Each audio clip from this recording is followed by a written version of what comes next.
Good day everyone. So in today's video, we are going to proceed about sa general rule of integration o mas kilala sa tawag na U substitution. So same lang naman siya ng format. Dapat before kayo mag-proceed sa video na ito, napanood nyo na and alam nyo na about sa mga basic rules of integration wherein may apat tayo nun. And then meron din tayong tinatawag na inverse. Meron tayong tinatawag na integration of trigonometric functions. Dapat kabisado nyo yung 10 doon and kabisado nyo yung mga trigo identities. Nasa video naman yun, nasa playlist ko naman to ilalagay. So kapag hindi nyo pa napapanood yung mga yun, before kayo mag-proceed sa video na ito, panoorin nyo muna about sa basic rules of integration at saka sa integration of trigonometric function before kayo mag-proceed dito sa U substitution or general rule for integration. So for example, meron tayong integration of x minus 3 raised to 7 dx. So, pwede naman natin to isa-isahin, 'di ba?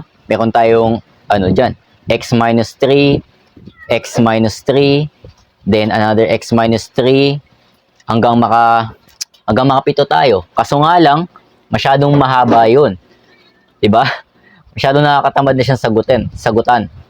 So, meron ditong shortcut para masagutan natin to, and that is by using U substitution. Paano ba yun? Una, titingin ka muna rito sa ating problem kung anong gusto mong gamitan ng U substitution. In this case, ang gagamitan kong U is yung x minus 3. Kasi obvious naman, hindi naman pwede gawing U yung 7 or dx. Malaman natin yan mamaya kung bakit yung sinasabi ko. Basta ang gagawin natin, ililet U natin dito is yung x minus 3. So, ibig sabihin, mag-let U tayo. Let U equivalent to x minus 3. Ito yung pinili ko, yung x minus 3. So, after that, ang gagawin natin is hanapan natin siya ng differential or mas kilala sa tawag na derivative. In this case, ibig sabihin, differential ng U is equivalent to, ano ang differential ng x minus 3? Diba? Ano ang derivative ng x minus 3? That's simply 1. Tama ba? Kasi, pag inisa-isa natin to, hanapin mo yung differential ng x, then hanapin mo yung differential ng 3. So, any number, pag hinanap mo siya ng differential, that will lead to 0. Yung x, mag-lead yan sa 1. So, kaya 1 sinagot ko. And then, may matitira tayo sa dulo. Since wala na tayong differential na hanapin, meron tayong dx. So, ang du natin is equivalent to dx. As simple as that. Ngayon, pag nag-let U tayo, i-distribute natin yung value ng du sa yung u sa ating problem. Du, ito yun, yung dx. Then ang u, ito yung x minus 3. Ibig sabihin, meron tayong integration ng u raised to 7. Ginawa kong u yung x minus 3 And meron tayong dx, which is yung du. And now, gamitan natin siya ng basic rule of integration. Ano ba to? Diba ito yung power rule? Ibig sabihin, meron tayong u raised to 8 over 8 plus c. But, ayan na ba yung final answer? Hindi pa. But, lalagyan natin dito, but u is equivalent to, ano ba yung u natin? X minus 3. Ibabalik lang natin yung value ng u dito sa ating final answer. And that would be x minus 3 raised to, copy yung 8, over 8 plus c. So, ito na yung final answer natin. So, kapag hinanapan mo yan ng differential, dapat babalik yan dito sa dati. Gusto nyo ng checking? Sige, lagyan natin siya ng checking. So, lagay tayo ng checking dito. Kapag ganyan, ang gagawin ko lang is labas ko lang yung constant dun sa labas ng derivative or differential. Then, meron tayong differential ng x minus 3 raised to 8. Tama ba? Then, wag ko nang hanapan yung differential yung plus c kasi 0 lang din yan. And then, pag hinanapan natin to, meron tayong 1 over 8. Then, baba yung 8. Then, meron tayong x minus 3 raised to 8 minus 1. Meron tayong 7. And then, hanapin mo yung differential ng base which is yung x minus 3. So, ang sagot natin dyan, that would be cancel to. Meron tayong x minus 3 raised to 7. Differential nito is 1 lang. Then, since wala na tayong hinahanapan ng differential, that would be dx. So, ang final answer natin is x minus 3 raised to 7 dx. Di ba bumalik lang siya sa dati? Ayun. So, ito. Next problem, meron tayong dx over 2x minus 5 raised to 5. So, ililet u natin yung pinaka-base niya. So, lagay tayo dito na let u is equivalent to 2x minus 5.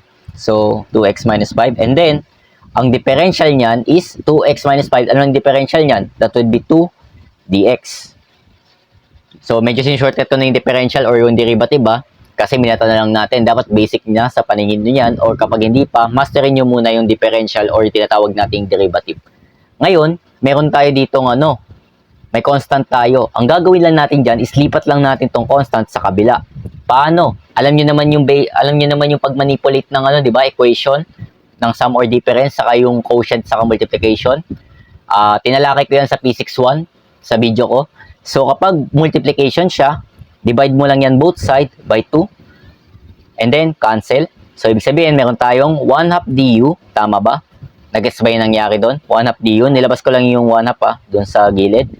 Is equivalent to dx. Ngayon, nahanap na natin yung value ng dx. Ito yon. And nahanap natin yung value ng u, which is ito yon. Ngayon, i-distribute natin yung u. So, integration ng, ano yung dx natin? Ang dx natin is, meron tayong 1/2 du over, ano yung u natin? That will be 2x minus 5. Then, naka-raise to 5. Ngayon, makikita natin dito sa ating equation, pwede natin siyang gamitan ng basic rules of integration. Tama ba? Ano ba yung basic rules? Yung basic rules of integration na pwede nating apply? Constant multiple rule. Kasi meron tayong constant, saka meron tayong variable. Ibig sabihin, pag may constant tayo, ilalabas lang natin to sa labas ng integration. That would be 1/2 integration ng du over u raised to 5. Gets ba yun? Then, makikita natin na ang u raised to 5, pwede natin to iangat sa itaas. O sige, para mas maintindihan natin, gawin natin itong 1/2 integration ng 1 over u raised to 5, then may du sa gilid. Iangat lang natin itong u raised to 5 sa numerator. Paano siya iaangat? Maaangat natin yan by changing the sign of the exponent from positive into negative. So, meron tayong 1/2 integration ng u raised to negative 5. Inangat ko lang yan sa numerator, then du. And lastly, may apply na natin yung power rule. So, meron tayong 1/2 u raised to 5 plus 1. That would be u raised to negative 4. So, negative 4 to. So, ibig sabihin may negative 4 din tayo sa baba. Then, huwag kalimutan si plus c.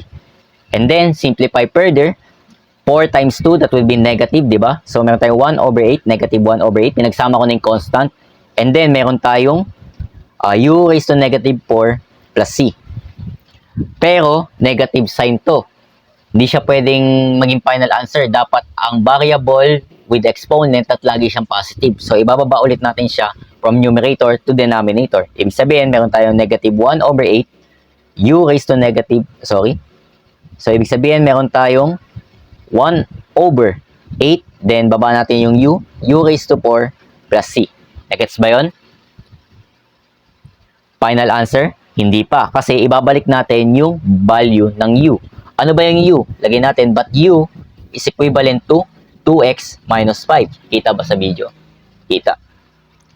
So, since 2x minus 5 siya, i-evaluate lang natin yan dito. So, meron tayong negative 1 over 8, 2x minus 5 na naka-raise to 4, then plus c. Ito na yung final answer. In this question, meron tayong x squared 2x cubed minus 3 na naka-raise to 4 dx. Ang gagawin natin dyan is mag-let you tayo. Mamimili tayo kung nang i-let you natin. It is either x squared or yung nasa loob nito. For me, ang i-let you ko dyan is yung 2x cubed minus 3. Pwede naman kayo mag-try na gawin nyo tong i-let you kasi, guys, tandaan nyo, isa pa sa purpose ng u substitution or general rule for integration is para pag nag-u sub tayo, nag-let you tayo, dinistribute natin yung u, dapat yung question natin is maging integrable.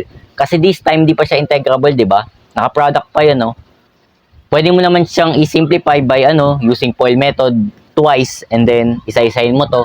Pero unnecessary naman na yung gawin or mahaba kasing proseso nun, kaya ginagamitan natin siya ng general rule for integration. Sa general rule for integration, dapat kapag nag-let you tayo, kapag dinistribute natin yung u, ang question or ang equation na ginagawa natin coming from u is magiging integrable na agad siya. What do I mean? Tuloy ko lang to. Di ba? Ang nilet you ko is yung 2x cubed minus 3, yung kabuuan ng base.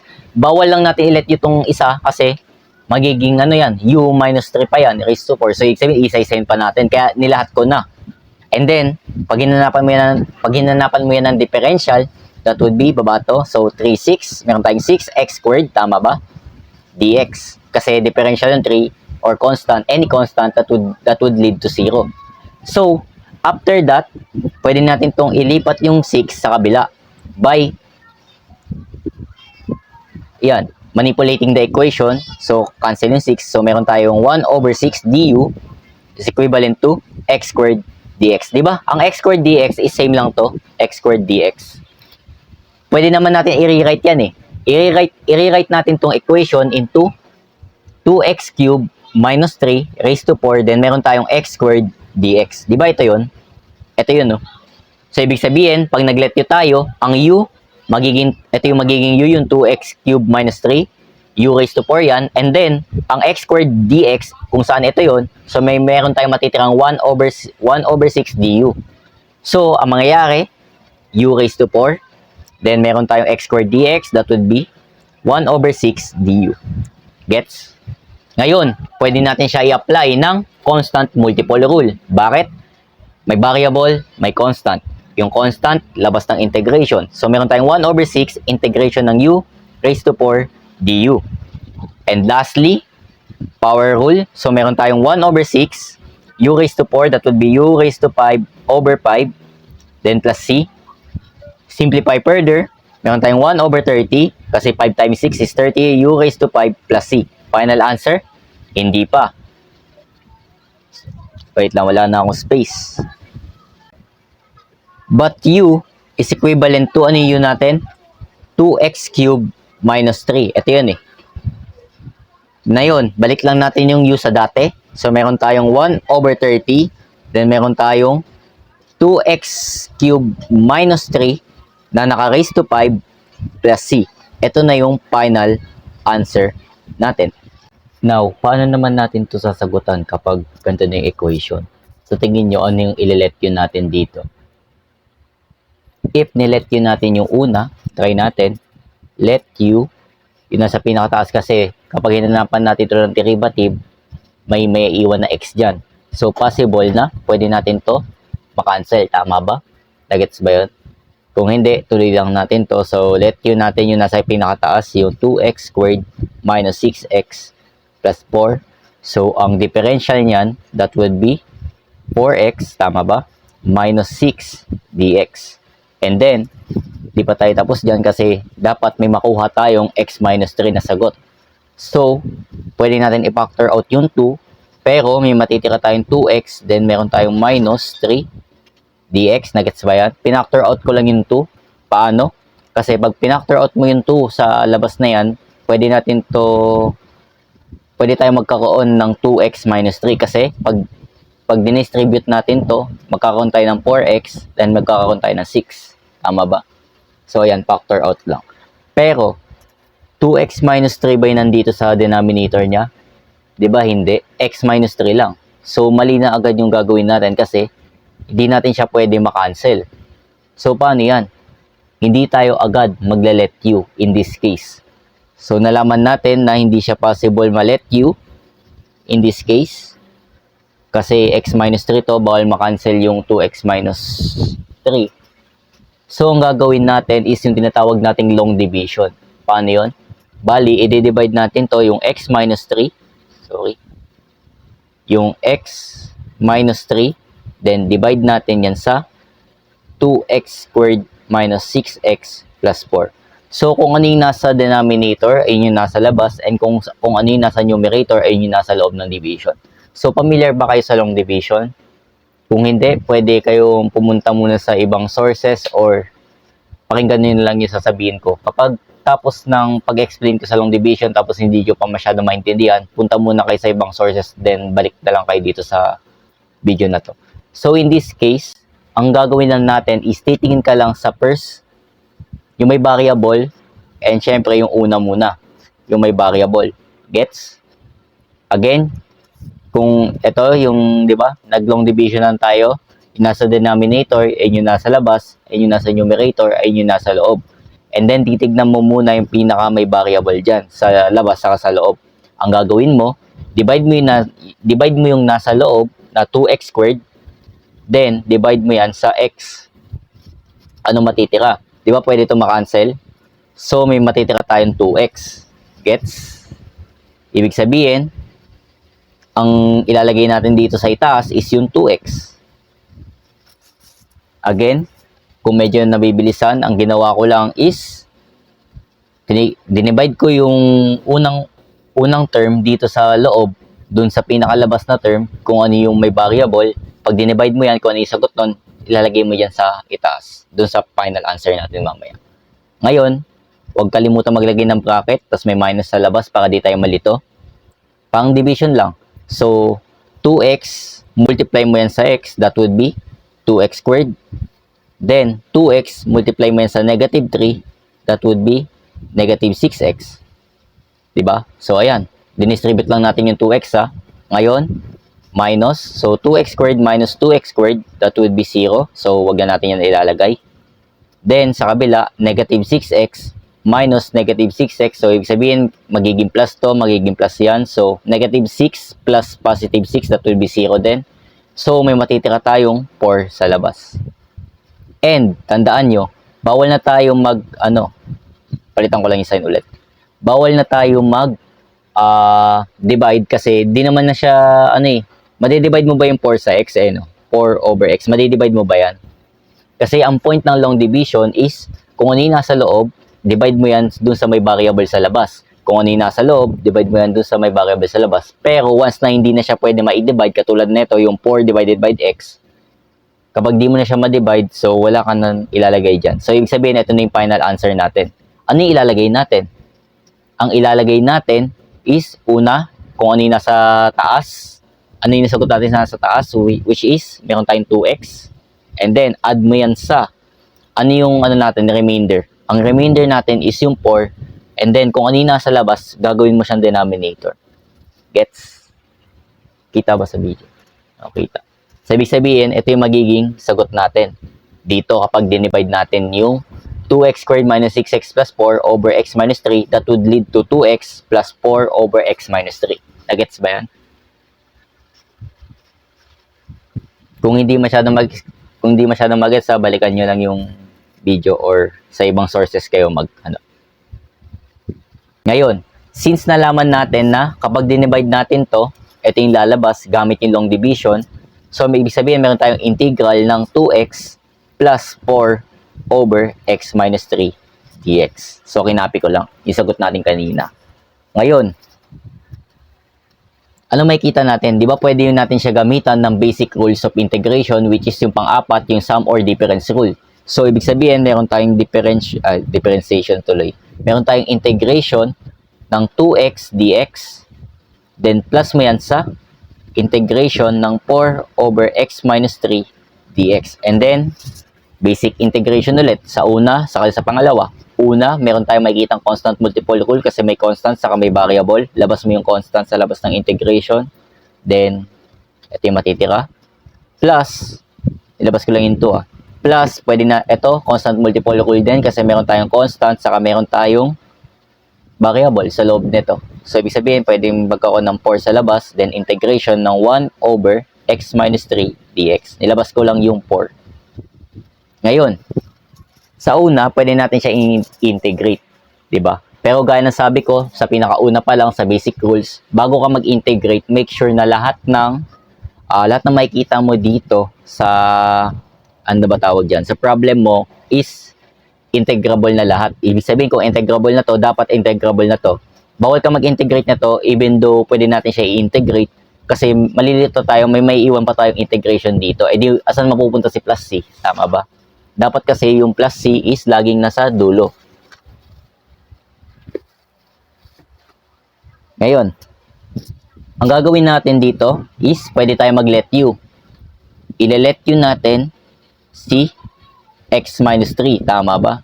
Kasi may integrate mo ba yan? Pag inangat mo yan, di ba? Pwede mo siya iangat. Pwede yan, integration ng x minus 3 raised to negative 1. Tapos, ile-let u mo pa rin talaga yung base niya. Pwede siya maging ganyan. Inangat ko to. Pero, pwede naman agad natin siya i-let u para di na tayo mahirapan. Kasi, Pag nilet u natin to, ano ba yung differential niyan? That would be dx, tama ba? Kasi differentiation ng or derivative ng x minus 3, that would be dx. So, ibig sabihin, may u na tayo, ito yon, and may dx na tayo, ito yon. So, copy ko muna to, meron tayong 2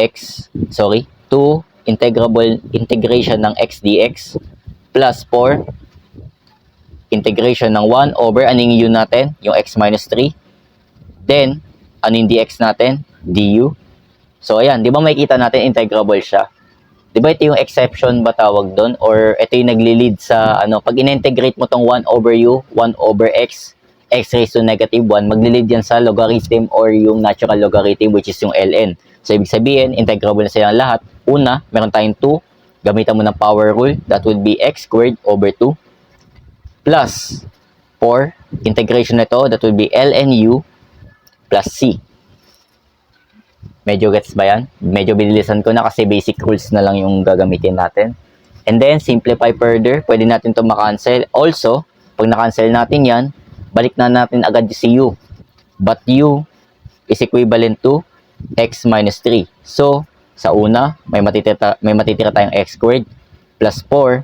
Ano yung ln? ln x minus 3 plus c. Binalik ko lang yung value ng u. And ito na ba yung final answer? Pwede na yan. Pero, ang mas simplified version yan is meron tayong x squared plus ln ng x minus 3 raised to 4 plus c. Ginamitan ko siya ng property of logarithm dito. Diba? Pwede natin ito iangat yung 4. Pwede niya maging exponent. So, ayan yung final answer. Pwede nyo ito gawa ng checking kung gusto nyo para makita nyo kung tama yung sagot nyo. Yan. Next question, meron tayong integration ng y plus 4 over y minus 4. Pwede na ba tayo agad mag-let u? Pwede nyo i-try. Gusto nyo i-let nyo itong y minus 4. Pero, pag minata natin yan, ano yung derivative ng y minus 4? Diba? Wala. 1 lang. So, meron tayong matitirang dy kapag hinanapan mo siya ng differential. So, paano maka-cancel itong nasa itaas? Eh di bali wala yung ginawa natin. Kaya, pwede natin siyang gamitan ng long division. Again, kapag nagdududa kayo sa gagawin nyo, kunyari, nag-try na kayo mag-let u, nilet u nyo yung una or kahit ano dyan, tapos wala kayong nakitang integrable after that, gamitan mo na siya agad ng long division. Kasi, ayun yung way para malaman natin. So kapag ginamitan natin siya ng long division, meron tayong y minus 4 divided by mo yan sa y plus 4.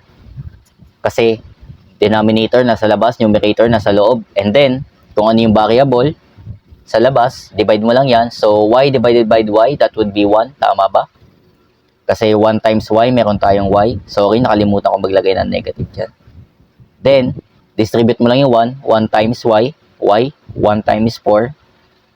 Ibig sabihin, meron tayong negative 4. And then, pag dinivide mo yan, y minus y, that would be 0.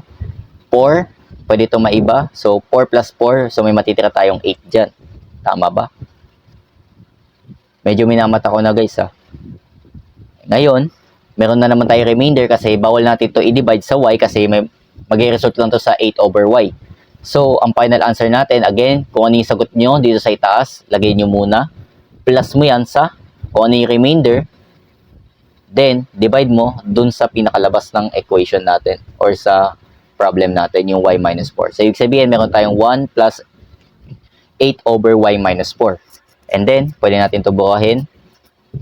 Copy lang natin to. Ibig sabihin, pag dinivide natin itong dalawa, meron tayong integration ng 1 plus 8 over y minus 4 dy. Ito yun. Ngayon, sum or difference rule, pwede natin siya paghiwalayin. So, meron tayong integration ng 1 dy or simply dy na lang plus integration ng 8 over y minus 4 dy. Gets ba? Sum or difference rule lang, pinaghiwalay ko lang kasi yung 1, pwede ko na ilagay dyan, pero dy na lang ilalagay ko kasi alam mo naman na may 1 yan sa unahan. Ngayon, sa una, integrable na siya kasi ang integration ng dy is simply as y. Tapos sa kabila naman, meron tayong constant multiple rule kasi meron tayong numerator na constant and then meron tayong variable. So, copy lang natin yung integration ng dy, plus mo yan sa 8, nilabas ko yung 8, integration ng 1 over y minus 4 dy. And then, let u natin to. Let u natin si y minus 4. So, let u equivalent to y minus 4. Meron tayong differential niyan. That would be dy. Kasi ang differential ng 1 minus 4 is simply 1. So, copy mo yung dy. And then, nalaman na natin yan. Nalaman na natin yung u, which is ito. Nalaman natin yung dy, which is ito, yung du. So, copy. Meron tayong integration ng dy plus 8. Then, integration ng 1 over u, kasi ito yung u natin. And ano yung dy natin? Simply du. May kita natin na pag in-integrate natin to, magilid na naman ulit siya sa natural logarithm. So, integrable na yung dalawa, di ba? So, integration ng dy, that would be simply y, plus, meron tayong 8, copy mo yung 8, and 1 over u, that would be ln u plus c. Final answer? Hindi. Balik natin yung u sa dati. So, meron tayong y rather, plus 8, ln, ano yung u natin? Y minus 4 plus c. Final answer? Pwede na, pero pwede mo siya gamitan ng property of logarithm, yung ito. So, meron tayong y plus ln, absolute value ulit nilagay ko, y minus 4 na naka-raise to 8 plus c. So, ito na yung final answer natin. Pag nagdududa kayo sa sagot nyo, pwede nyo siyang gamitan ng checking. O sige, nagdududa ako sa sagot ko, gamitan ko siya ng checking, guys. So, ngayon, pag hinanapan ko siya ng differential, babalik siya sa dati. So, simulan natin. Una, meron tayong differential ng y plus, di ba? Pwede natin ito ibaba. Pag ginamit mo yung property of logarithm, baba mo lang yung 8. So, ibig sabihin, meron siyang 8 ln y minus 4. Ganyan. So, ibig sabihin, meron tayong 8 differential ng ln y minus 4. Then, yung plus c, di ko na siya ilalagay. So, ayan. Wait lang. Ayusin ko muna yung sulat ko. Kung may ayos pa. So, meron tayong differential ng ln y minus 4. Ngayon, differential ng y, that would be 1. Tama ba? Plus, meron tayong 8. Differential ng ln ng y minus 4. So, ibig sabihin, meron tayong 1 over y minus 4. Then, differential ulit ng ng y minus 4. Sorry. Ayan. And then, meron tayong 1 plus 8. Then, 1 over y minus 4 ulit. Differential niyan, that would be 1. And since wala na tayong hanapan na differential, so may matitira tayong dy sa dulo. Ngayon, simplify further using PEMDAS. So, multiplication muna. So, meron tayong 1 plus 8 over y minus 4 dy. And then, i-simplify natin to further by, paano ba ito i-simplify? Simplify natin to further by multiplying this side by y minus 4. Ibig sabihin, di ba? May ganito tayo. Meron tayong 1 over 1 dyan sa una. Multiply natin yan both side by y minus 4. Y minus 4. Then, plus mo yan sa 8 over y minus 4 dy. Para magkasama sila ng magkapare sila ng denominator. So, ibig sabihin, meron tayong y minus 4 over y minus 4. Then, plus 8 over y minus 4 dy. So, pag pinagsama natin yan, meron tayong y minus 4 plus 8, tama ba? Over y minus 4 dy. And simplify further, meron tayong y minus, add mo yung similar terms, 8, positive 8, negative 4 plus positive 8, that will be positive 4 over y minus 4 dy. Di ba bumalik siya sa dati? Eh guys, paano kapag trigo na? Ayan, makita natin, di ba may trigo tayo. Tandaan nyo, kapag ganito yung itsura niya, yung makita natin yung isa is naka-raise to 1 lang. Ito yung sa sine and cosine nito Pag sa sine and cosine, nakita nyo na naka-raise to 1 lang, yung isa sa kanila is either cosine or sine. Ang i-let nyo mo is lagi yung medyo mataas. Okay, i-let nyo dito yung pinakamataas na exponent. Again, sa sa sine and cosine lang to Hindi to hindi to about sa tangent secant saka sa cotangent cosecant. Ito is about sa sine and cosine.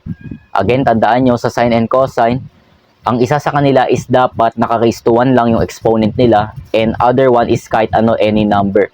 Basta mas mahigit sa 1. So, ibig sabihin, in this case, makita natin na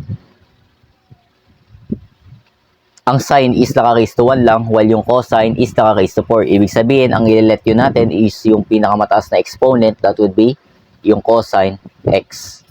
Yan. So, ibig sabihin, ang differential niyan, ano yung differential ng cosine x? That will be negative sine x, tama ba? Tapos meron tayong dx. Ngayon, di ba makikita natin, medyo same lang naman sila.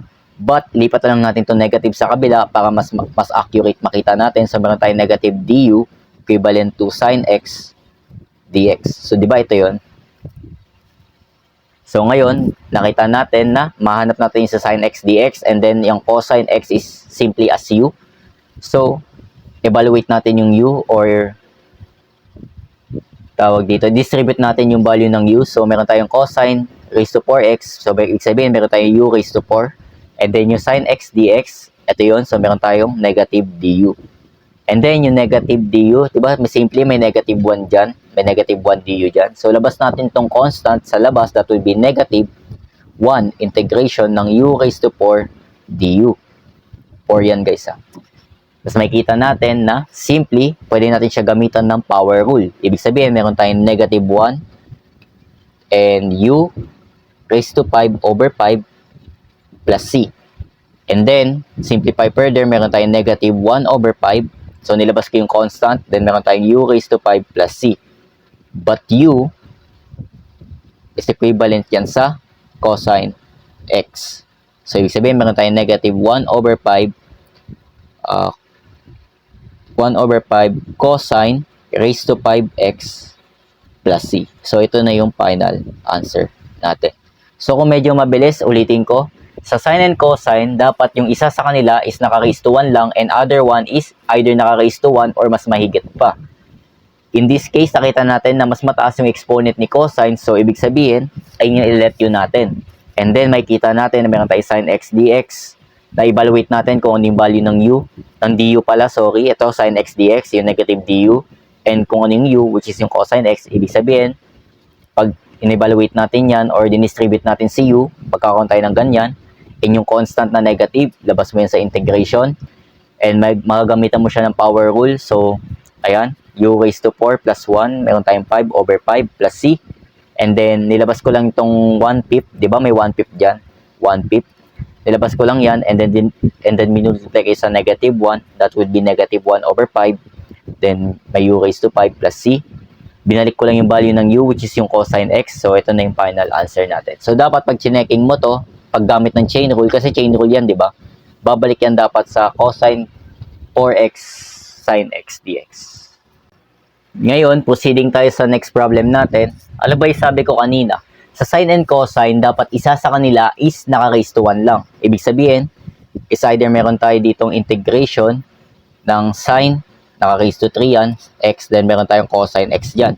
Or meron tayong integration ng cosine x, tapos meron tayo ditong sine raised to 4x dx. So, ibig sabihin, isa sa kanila dapat is naka-raise to 1 yung exponent. Is either sine and cosine yan.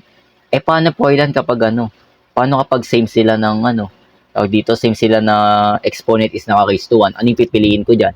Mamili lang kayo kung anong gusto nyo piliin kasi same lang naman yung lalabas, or even though magkaiba sila ng lalabas, kapag yung sagot na yun is sinanapan mo sila ng derivative, babalik at babalik lang siya dito sa ating original function. So, ayan. Pero pagdating guys sa tangent and secant or cotangent and cosecant, kasi same lang naman sila, dapat magagamitan mo siya ng power rule, magagamitan mo siya ng general rule or ng u substitution kapag yung secant is naka-squared or yung cosecant is naka-squared, di ba? Example, tangent secant yan. Eh, paano pag meron akong example ng cotangent cosecant? So, ibig sabihin meron akong cotangent cotangent x, tapos meron tayo ditong cosecant squared x dx. Ayan, pwede mo yung gamitan ng pwede mo siya gamitan ng u substitution or general rule of integration. Pero once na naiba to, guys, pag naiba to, example, meron tayong cotangent cube x, tapos yung cosecant is naka-raise to 4 x dx. Ibang usapan na yan.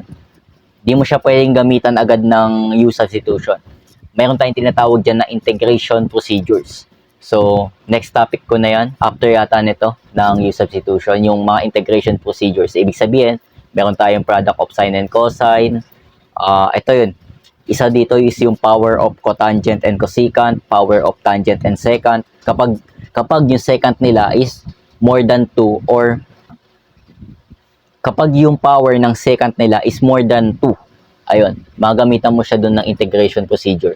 But this time, ang ituturo ko lang is about sa U substitution or yung general rule of integration. So, ibig sabihin, dapat pagdating sa tangent secant, cotangent cosecant, ang secant and cotangent is naka-raise to 2. Kahit anong power ng tan, basta mahalaga, ang kapartner niya is naka-raise to 2. So, ayan. So, this time, makikita natin sa problem is meron tayong integration ng tangent 2x na naka-raise to 5, secant squared 2x dx. So, ang i-let u natin palagi kapag ganito yung equation is yung tangent x. So, let u is equivalent to tangent x. Tangent 2x pala yung given. Then, ang differential niyan, that would be secant squared 2x. Then, differential pa ng 2x yan kasi, di ba, chain rule ba tawag doon? Chain rule yan. So, meron tayong du equivalent to, anong differentiation nito? That will be 2 secant squared 2x dx. And then, meron tayong constant. So, divide mo yan both side by 2. Cancel, cancel. So, meron tayong 1/2 du equivalent to secant squared 2x dx. So, ayan. Diba makikita natin na meron tayong secant squared 2x dx dito sa ating equation. Tapos, ang u natin is itong tangent 2x. So, ibig sabihin, pwede na natin siya i-evaluate. So, ngayon, evaluate natin si u. Meron tayong integration ng u na naka-raise to 5. Then, ang secant squared 2x natin, yung ito, meron tayong 1/2 du. Gets ba yun? Ngayon, meron tayong constant multipolar, may constant, meron tayong variable, labas mo yung constant sa labas ng integration.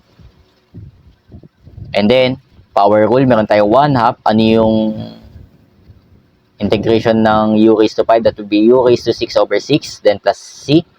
And then, simplify natin, multiply natin tong constant, yung nasa denominator, that would be 1 over 6 times 2, that would be 12. Then, meron tayong u raised to 6 plus c. But u is equivalent sa tan 2x. So, balik lang natin yun sa dati. So, ibig sabihin, meron tayong 1 over 12 tan 2x na naka-raise to 6 plus c. So, ito na yung final answer natin. So, kapag chinecking mo yan, dapat babalik yan dito sa dati. So, okay, try natin siya i-checking. So, makikita natin, nung in-integrate natin to, ito yung lumabas na sagot. Paano kapag chinecking natin yan? Dapat babalik yan sa dati, di ba?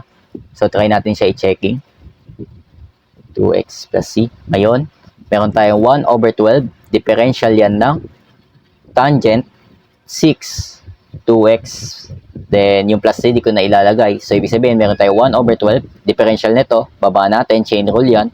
Meron tayong 6 tan na naka-raise to 5 kasi 6 minus 1. Then, meron tayong 2x. And then, kung ano yung base niya, ano ba yung base niya? That would be differential ng tan 2x. So, medyo minimental ko na ng konti or minamadali kasi dapat kabisado nyo na yung derivative pagdating sa chain rule ba tinatawag to? Chain rule ata tawag dito. So, ngayon, simplify na agad natin to. Pwede natin to makancel. So, meron tayong 1 over 6/12. So, meron tayong 1/2. Tama ba? 6/12. So, tama. May 1/2. Then, copy mo yung tan 5 na naka-raise to 2. Naka-raise to 5. Tan raised to 5 2x.